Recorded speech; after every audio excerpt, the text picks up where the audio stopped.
Paul Dismang again, right here in Springfield, Missouri. You know, getting a loan anymore can be quite a daunting task. It used to be easy, well, of sorts, but now when you go in, what's the very first thing they want to know? What's your credit? What does all that mean anyway? I mean, we keep talking about credit and credit scores, but what does that equate to you? And how do you establish it and how do you make it better? Well, right now, they basically look at it kind of like this. If you've got a credit score of 700 or higher, it's considered to be exceptional or great credit. And quite frankly, you can get just about any kind of loan you want. If your credit score is around 620 or higher, they kind of look at it as, well, it's all right. And if you're going to live in the home, then they'll probably make you the loan and have no problems. But if you're doing it for investment purposes and you're going to be renting the property, they're going to want at least, at a minimum of around 680 or higher. And this is most lenders. Some may even be more restrictive than that. The reason for that is the fact that investment property are considered to be a lot higher risk. Since you're not living in the property, and maybe the property doesn't rent, and maybe the expectations aren't quite there, that's where they get a little nervous. So they want to make sure that their investment in you and that loan is well taken care of.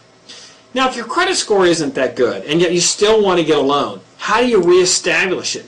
I'm going to give you some tips about exactly how to do that. First of all, if your credit is low, you absolutely, for the most part, want to make sure that your payments are always on time. Now, I know that seems kind of silly and, well, you know, no-brainer for everybody, right? But the thing is, you're never going to get reestablished until you're always on time. From rent, utilities, credit card, car payments. As soon as you start making everything on time, you will get it reestablished. Now, that's kind of obvious, I know. We addressed that one first. But second of all, there are a lot of companies out there that are claiming, hey, call us, pay us a fee, and we'll restore your credit, no problem. There's scads of them all over the internet. Do they work? Is it really worth your money? I don't think so. Most consumer reporting agencies and things that have really investigated it have found out they really just don't work and they're not very effective. And a lot of times what they do is they can actually make it worse. Or quite frankly, just paying your bills on time will increase the credit. You can do that yourself. So there is no easy road to this.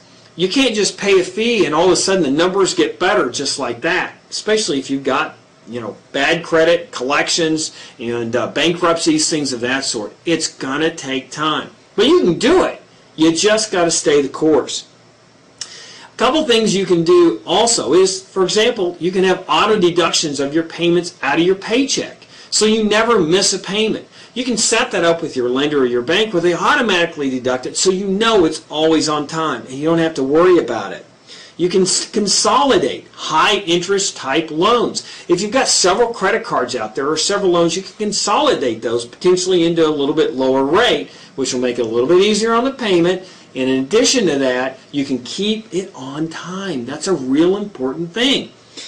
The other thing is when they look at credit scores, and this affects your credit, is how much available balance or money that you could borrow. If you got a credit card, for example, with a $15,000 or $10,000 or even $20,000 credit limit, even if you may only have $3,000 or $4,000 or $5,000 on it, it affects your credit. One thing you can do is call that lender, that credit card company, and get it lowered to a more reasonable amount because they look at what's available to you. And the more you've got available, the more chances they look at as far as you coming out and pulling and borrowing more money and putting yourself deeper in debt. So by bringing that amount down, it actually can increase your credit score. You can actually establish new credit. If you get like a new gas card or something, and make sure you never miss a payment. Charge a small, I'd say $10 or $15 on gas a month, but who can buy gas for that anymore, right? But if you do that and you never miss it, that will help establish your credit as well. Now, the other thing is you don't want to have a lot of credit inquiries. So if you go and you want to apply for a loan, don't apply all over a bunch of places because the more times you get credit inquiries, they're out there, credit companies thinking, this guy's trying to get lots of money, and that can hurt your score as well. So if you use your head, stay smart, keep it on focus of what you're trying to do, your credit score is going to get better. 6, 8 months, check it again, and you're going to see some improvement. But don't be late. Hey, it's Paul Dismang here in Springfield, Missouri. Get those credit scores up. We'll talk to you soon.